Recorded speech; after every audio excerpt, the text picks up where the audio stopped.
Ho, welcome to another episode of the Growth Compass. Shout out to our sponsor senders. If you want to do cold email deliverability correctly, you hit the link in the description. But without them, it wouldn't be possible to interview awesome people doing awesome things like Brandon. What's up? What's up, Blake? Thanks for having me, Yeah, man. absolutely. You got a nice little microphone. Well, it's kind of guard, right? That's not the actual microphone, right? Oh yeah. You gotta close off that pop filter. You gotta get those P's to line up I so don't know. it's It's good. it's coming in very softly on the Oh, is headphones. it? So Oh, here, no, let no, me let no. me Like uh like let me like jump very in. very well rounded. So I like it. Oh, okay, good, Yeah, good, yeah. good. So what's going on? Well, okay. So I know I don't know how many people listening have context, but it's I think you have a lot of really interesting ideas, and I think the work that you're doing is cool. So if we could just start with a little introduction of yourself and what you're building. Yeah, so my name is Brandon Giella, and I am in Texas, and I co-founded a digital marketing agency called Snapmarket. And we are basically a marketing team, full marketing team and tech stack for less than a salary. So if you wanted to hire a senior marketer in DFW, for example, it's about $9,000 a month.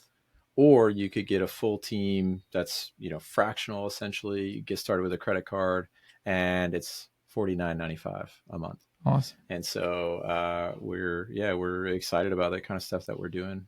We got a really good process going where anything you need for your organic content marketing efforts, from idea to like full fledged live on the internet, we can do it. So how long have you been doing this? Since August 23, so coming up on 2 years. Cool. And what were you doing before that?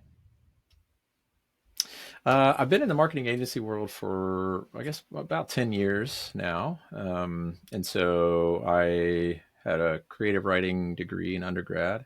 Then I went to seminary, and then I fell into marketing after that, and then ended up getting an MBA in finance to give me, from the humanities language that I had, it gave me some more financial language so that I can understand business well, because I didn't quite understand what was driving my clients and the kind of things that they were really concerned about. Because to me, I thought they were more like theological or philosophical questions, but they were apparently business questions. And so I needed some business language around that. And so anyway, so I've been in the agency world for a very long time doing messaging, content strategy, things like that. Okay, and the agency world is in. So this isn't your first time running your own business, or it is? This is so I've had a consulting business for a long time, doing small, like, marketing projects and things like that. But this is my first time running an agency. Awesome.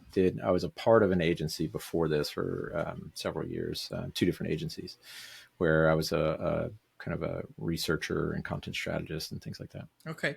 Well, I think before we get into all the questions about entrepreneurship and running your own business, I know for a fact you are very knowledgeable about religion. Maybe.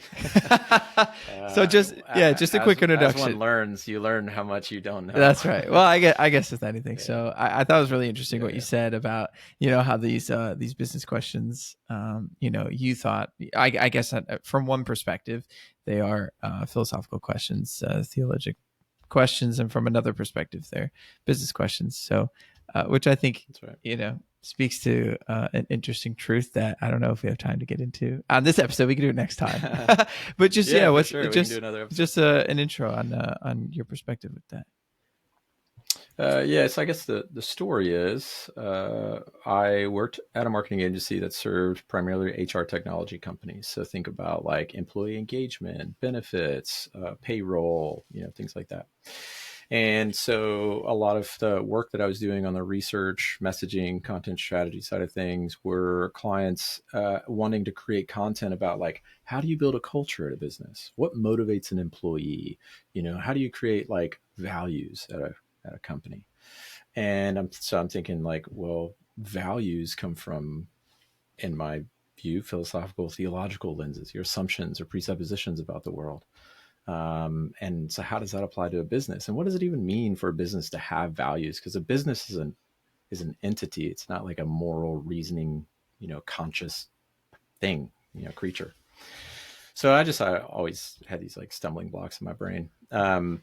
and so it took a long time for me to resolve, like, okay, what does it mean that an employee has a purpose in their work and why that matters, and then how do you create content around that to basically sell software.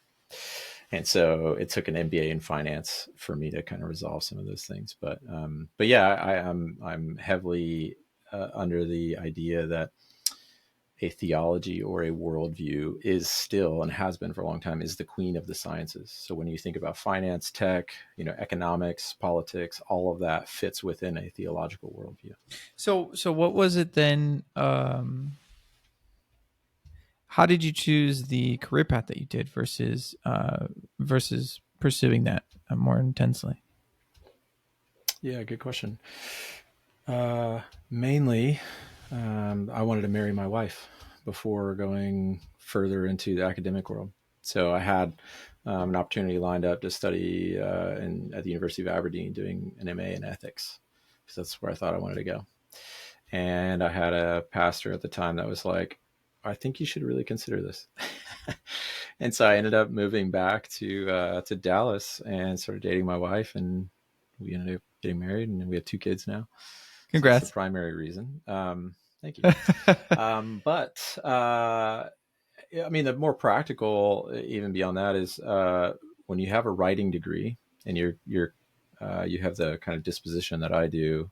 You have to make money at some point. Writing is a very hard industry. Philosophy pays no money. Theology pays less. And getting an academic theology position, you could get a PhD at Oxford in theology and have a hard time finding a job because it's a very saturated market. So while I love these ideas and think they're very important, you have to pay the bills. And so marketing is a very easy path from a writer and a thinker Understood. to making better money. Yeah. Well, last question on this, because there's so much to cover in the agency land and content creation stuff like that. How does this career path map for you? Like interest wise, morally, as far as where your core interests are, as far as these disciplines go. And then like you said, you had to pay the bills, and it can be interesting, but even you spoke about, like, how does someone feel purposeful in their work? And so just how has that gone, as far as trying to marry the two, marketing and those interests? Yeah, very well. In that, I think That's great. all is one. All truth is one truth. There is no, like, science is over here, faith is over here. It's all one thing. So the way that I think about marketing is, I think that there are some components of the industry that are not good, in that it's deceitful or manipulative or whatever your typical advertising Yeah. critique is. But at the same time, I think it's very important that if you want to be a good communicator, you have to have a lot of skills that I think are God-given skills to be able to communicate well. And so, God is the Word made flesh. So communication is core to being a human being. But even more practically, when you think about marketing in the world that we live in now, it is never been more important to have a worldview as a business. If you want to talk about what building a brand looks like, is a core component of that having a message, having something that you want to say to the world. And I think religion and theology for thousands of years has provided a really good framework for doing that. And so our process at Snapmarket is helping you understand what your story is through messaging exercises, research, brand building, things like that, and then communicating that vision or that story or that worldview into the market.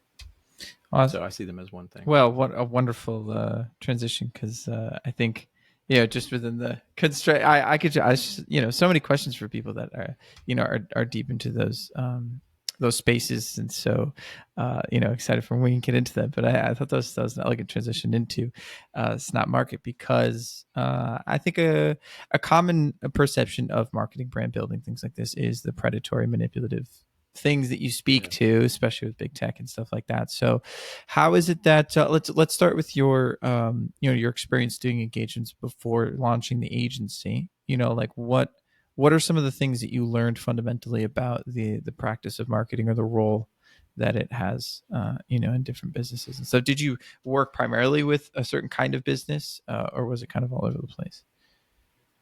Yeah, it was all B2B SaaS, Okay. all within mostly one industry of HR Okay. technology. That's where I spent the bulk of my career. So that was from startups, new ventures, all the way to Fortune 500 companies. And so I did messaging and content strategy for some very large, Fortune 100, Fortune 500 brands, different divisions, departments within those companies.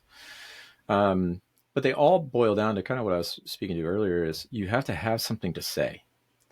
And then the rest of marketing is figuring out, how do you say that thing to the right people in the right way, in the right medium, the right channel. Then how do you track that kind of thing? So it all comes down to, what do you want to say? And I think that a lot of people have a really hard time with that. And that's where I think a good marketing person can help you understand what you want to say. Because all the other stuff is simple, in the sense that you just need to communicate that effectively out to the world. But the core difficulty and core challenge to anybody doing marketing is, what do I believe about the world, and what do I think about it? For example, is AI a good force or a bad force in the world? What implications might that have for my business? If I'm a tech provider, do I take the generative AI LLMs and build that as a core product of my product or service, like a core component of it? Or is it a utility that it's one component of 1,000 different things that we're doing? How much do I market that, and how much hope do I place in the narrative of AI? What do I actually believe about where we're going in that technology 5 years from now? A lot of people don't know, because these ideas that we have about business, economics, the writing and mechanics of running a business is very, very difficult. It's very opaque. It's very challenging. It's very complex. So how do you untangle that and make that a very clear message? I think that's the heart of what I've learned over the last 10 years: is you've got to know what you're saying, what you want to say, and then you need help to figure out how to say that. What's an example? So, do people typically know that they don't have something to say or aren't saying something clearly? Like, are most people that you talk to, they're like, yeah, we're doing marketing, and yeah, we know we need to be more clear? Or is it mostly like, hey, thanks for pointing this out, like we thought we were saying something clearly and communicating it? So, like, I guess, what does it mean to, have something to say, not have something to say, and communicate it clearly, not communicate it clearly? Yeah, yeah. I mean, everybody that you talk to, you listeners, companies, we are all thinking people. We all have like moral and reasoning abilities to like maneuver through the world and interpret what's going on. I think what's hard is, there's an overwhelming amount of information. Pick a topic. It's overwhelming to think about it and to try to come to a correct conclusion about whatever that thing is. The other thing is, how do I know that my conclusion is correct? A. B. How do I know it's valuable? And then C. How do I say that thing in such a way that is attractive, or interesting, or unique? And I think at each layer of that process is where you could get some help. So for a very simple example, a recent messaging project that I did with a tech company a couple of weeks and months ago, was they wanted a new pitch deck. That was the end goal. And so they needed a clear message to work through that. And so during the messaging process, working through a number of interviews, we landed on, what is the thing that our buyers actually care about? Is it AI? Is it that we have this like recommendation engine that's really great?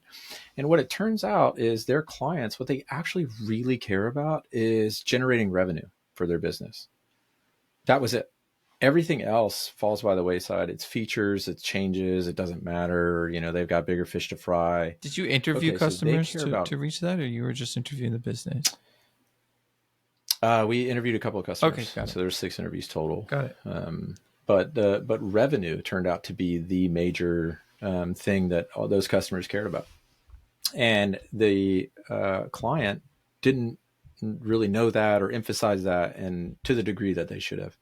it didn't make it high enough in the information hierarchy. And so the needs of the client, of the needs of their client, their customer, just it just wasn't clear from the beginning of the conversation. It took many conversations to get to that point. Whereas, okay, we go through this process, we find out actually that's the thing you care about. Let's put that on the front slide, on the very first slide of this pitch deck. This is what we're talking about, and I expect it to really increase velocity in sales and things like that. So thank you for the example. I mean, that's I was going to ask her because I think that's really useful to go off of, and so it brings up another interesting question that I always have back and forth with people about is the idea of interviews and feedback and how to do that effectively and how to understand, like actually gain real insights from doing interviews like that. Like an example is I run part, with my friends, mostly recreationally, like an apparel brand, and is something very common. Like, we're coming up with a new drop, new designs, and we're thinking about interviewing people. But to an extent, how much are people going to tell you what you want to hear? And to how do you get, what volume of interviews or data is enough to be confident in your findings and things like that. So how do you navigate those two things? People telling you what you want and also the volume. Yeah, that I would ask a question to respond That's in that. great. Have you ever had a conversation where in the dialectic, in the dialogue, you found out, actually, that's insightful. I hadn't considered that before. It, It's that process. yeah. Yeah, sorry, that was rhetorical. Okay. Because I was gonna say But yes. it's that, yes. I mean, it's like, being in therapy. I'm in therapy. I'm just talking to another person, Yeah. and he's helping me uncover things that I had never really considered before. I think that's the importance of interviews, is that, like, writing is thinking. Actually writing out what you believe about something, actually, that itself is thinking, because your mind and the thoughts in your mind are completely jumbled up and making no sense. And it's only until you start speaking them or putting them out into the world and receiving feedback that you start to um, coalesce around ideas. So interviews, I think, are essential, and the interviewer, the marketer in this case, has to ask questions in such a way that it prompts insight. So an example of one that I really love is, what is something that you wish you could say that you're afraid to say? Like, what is something that you wish you could put on the homepage of your website as your headline or on a billboard that you think, like, God, people just really need to know this, or this is the most frustrating thing for me, or this is the most important thing I could be talking about as the leader of this company. And I want everybody to know that. And I just am afraid to go in that direction. That kind of question prompts a lot of really interesting insight. So I think that you only need a handful of interviews to get to that, because the themes will emerge and they'll be naturally, like, intuitive. Obviously, you want to back that up with some quantitative data if you can, but I think that quantitative data has very limited import and usefulness. I'm much less um, hopeful or optimistic about what data can do for you. Data often makes no sense because there's no story attached to it, and they're just individual little pieces of information, and it has very little insight. So something like a survey, a lot of people are like, well, I'm going to send this to 100 people and I'm going to send a 25 question, questionnaire to them. Those kind of things I've designed and written and analyzed myself for different brands. And I think they're useful, that you can get some decent insight out of that. It's like, oh, I didn't realize that, 67% of people kind of went this direction. I was actually going to think it was the opposite. That's interesting. I need to follow up on that. But I think that people don't know what they believe most of the time. And even if they did know, would they tell you? And is that question and those four multiple choice options that they have to answer that, does that actually capture anything useful, Right. even closely related to the things that they believe? It's a mess. I think they can be useful, but I think gathering data and interviews, stuff like that, is really hard. So you have to do a lot of judgment. Yeah. I mean, are these like are these other best practices uh, that you can gather, or is it truly super subjective? No, there's definitely best practices. So we run through 5 core questions when we're thinking about messaging. And I'm thinking about redoing this and thinking more along the lines of like worldview and like base level assumptions about how you think about things regarding reality, which sounds very grandiose. I understand that, but I am thinking about it because people do operate in that level. But the 5 core questions that I think about are who, what, why, where, and how. So who are we talking to? Who is the ideal buyer here? And I think that is the most important question. And it also is not always obvious because when I say that to most people, they're like, oh, well, it's a 45-year-old male who has a VP title that works in such and such industry. And then, it says these like demographic things.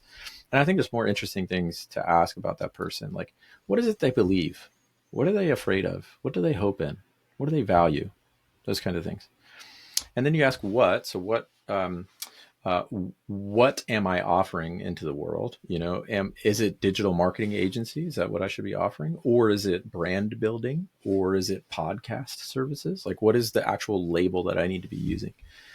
And then why? Why does that person searching for that thing want this option? Not me, but wants this option. And then where in that world do I fit? What am I competing against within that market? And then how am I any different? So that logic train, those 5 core questions, I think builds an enormous amount of interesting information to have an effective message. Now, a lot goes into that. There's SEO work. There are some of those intuitive, like judgmental questions that need to be surfaced because it's not always obvious, and there's no like resource out there you can go grab onto a lot of this stuff. So you got to make some judgment calls, but I think it's a good place to start. So you're saying that the judgment calls as far as like channels and methods of communication, things like that? Or are you saying interpretations of Uh, the answers? interpreting what people are saying to Understood. you and Got it. challenging. I found you have to challenge a ton when you're interviewing people because they don't always know. It's not obvious. Got it. Well, you said something interesting earlier, and I think this is extremely relevant for people in your fields where content is the whole thing and it is AI. So I think it's very, there are a minority of people, I think, using AI in a way that creates content that feels legit. And I think a majority of people, I don't think a majority of people are just creating shit with AI and just whatever. Yeah. But there are a lot of people that are Mm-hmm. just creating that level and then just doing a little bit more and then putting it out. So in my opinion, it's still not great, but it's not like the worst that it could be. And I think it's really Yeah. changed the landscape around content creation and messaging and stuff like that. So what's your take on it in general, and also how you utilize it or do not utilize it in your own company? There is nothing that will ever beat somebody typing out their thoughts on a keyboard. That is by far always going to be the best way to do marketing, to communicate your ideas. Writing has always, for thousands and thousands of years, has been the primary method of communicating important ideas. I think the means of that can change and look different. All right, back 2 weeks later, we navigated some tidal waves of technical difficulties, but we were at a really interesting point in the conversation, Okay. which is a hot topic. Everyone's talking about it, is this concept of AI. And I think it's a really common question. Like, you see it everywhere, like AI this, AI that, whatever. Like, marketing is the place that I think AI gets a lot of hate, because people can just, produce a bunch of stuff and just put it out. And so there's like all of these different, like, it's impacting SEO, like it's impacting the quality of different channels. So yeah, I had a conversation yesterday about like cutting through the white noise as far as growth goes has always been the thing. Like, that's for like years and whatever. People have always tried to do that, but the white noise we're trying to cut through is very different now with like a bunch of AI Yeah. stuff. So I wanted your perspective on, how AI, how it matters, how you use it, how people should think about it, all of that stuff. Yeah. There's a lot to discuss. It's a big topic that gets thrown under an umbrella of AI. But the way that I Right. think about it is AI is very good at distilling information. It's very bad at creating information. If Okay. that makes sense. Okay. So like if you need to do like a research report on some topic you know nothing about, it can distill a ton of information for you to like begin to wrap your mind around it. In terms of content and marketing, where that's useful is if you have something like a podcast. Here we are on a podcast and we have this conversation.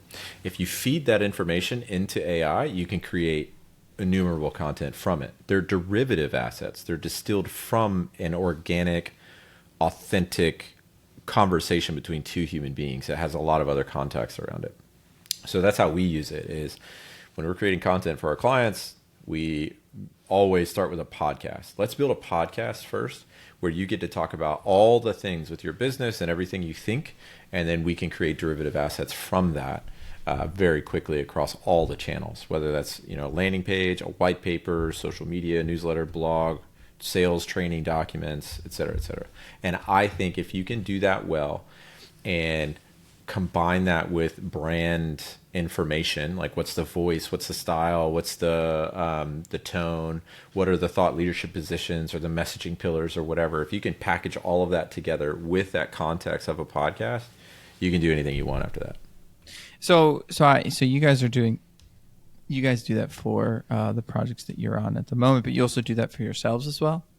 Yes, except we run short on time often, so we haven't done it in a while. But yeah, you can go to Okay. snapmarket.co and see our podcast, and you can see how we structure our episodes, and then you can go to our like LinkedIn or whatever and see the content So that then, comes out of it. as far as if the main capability of AI is distilling and not creating necessarily, how is it that you would advise somebody to organize or make intentional and smart decisions as far as creating those derivative assets?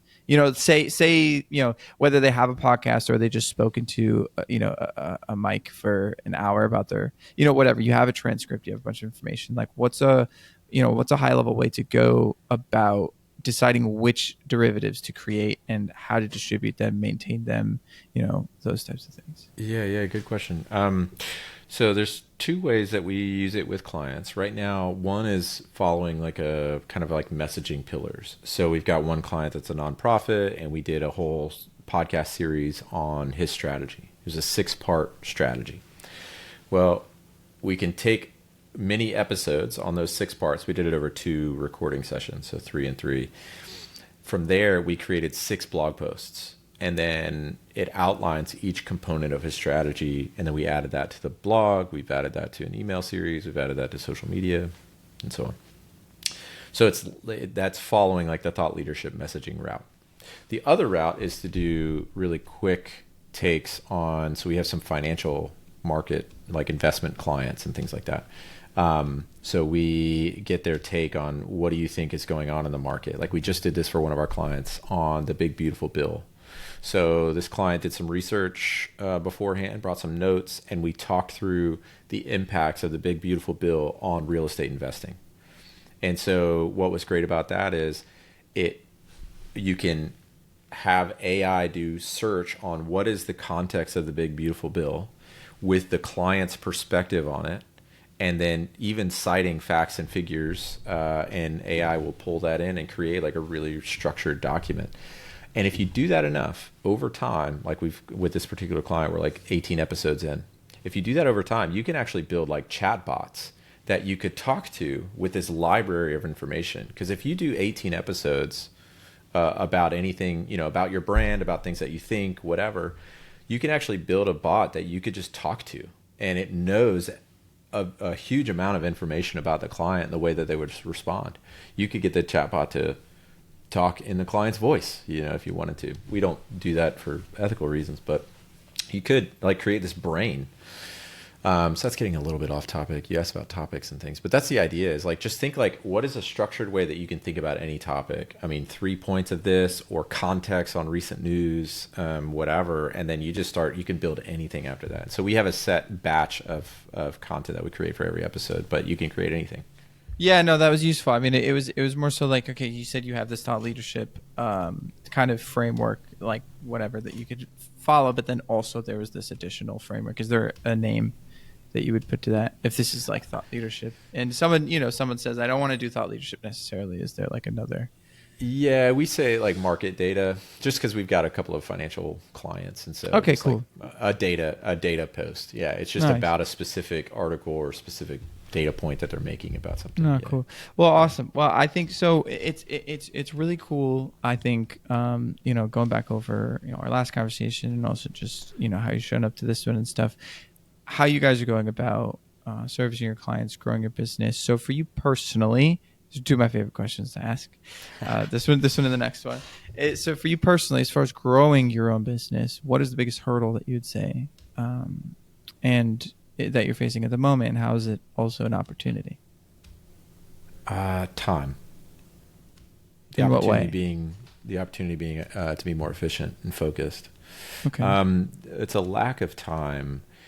We don't want to grow a big business. We want to grow a business of about 20, 30 clients or so, active clients. And we have a very specific niche within a very small market where if we could meaningfully work with about 25 clients or so on a regular basis, that's it. We'll start a wait list after that. So what we want is very organic, authentic relationships built within our network, with very specific people in mind, with a very specific perspective in mind. What that requires is a lot of time to build those relationships. I need to like call these people, I need to like build a list, reach out to these people, call them, take them to lunch, that sort of thing. And it's not something that I could just outsource to an automation system, to an SDR, to an appointment setter or whatever. These have to be like me, Brandon, reaching out to this person that is in my network that we've met at a conference. We're like, friends of friends, that kind of thing. Like I can't just outsource that. But that's something that as a business owner, and especially my role in this business, that is something that I need to devote way more time to than I can. But it's like the most important thing I could be doing, and I just get slammed with other things that I really shouldn't be spending my time on, but I do because I try to keep things moving. But that's what I should be doing like half my day on, is just that, and I don't. Well, so and in order to get there, you'll keep going. And what I'm curious about is, for you, it could be small, it could be something overarching, but what inspires you to keep going?